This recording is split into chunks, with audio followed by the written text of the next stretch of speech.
Sobre carcaça de telefone. Muita gente vem aqui perguntar se eu quero comprar carcaça de telefone. Você acha que compensa comprar ou não?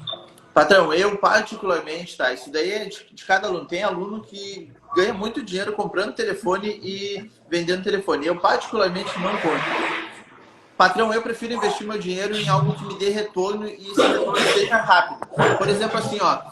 Um dia pode aparecer uma câmera de Moto E1 que tu comprou de carcaça de telefone? Um dia pode aparecer. Pode. Só que também pode, de tanto que tu tá comprando carcaça, que tu nem te lembra que tu tem aquele Moto E1 parado lá que tu comprou uma vez. E aí tu vai lá e vai comprar. Patrão, eu te aconselho que tu venda coisas, que tu compre coisas que vão te dar mais dinheiro, que te rentabilizem mais. E não coisas que vão ficar paradas. A carcaça de telefone é uma delas. Eu particularmente não compro, tá? Eu, Eduardo,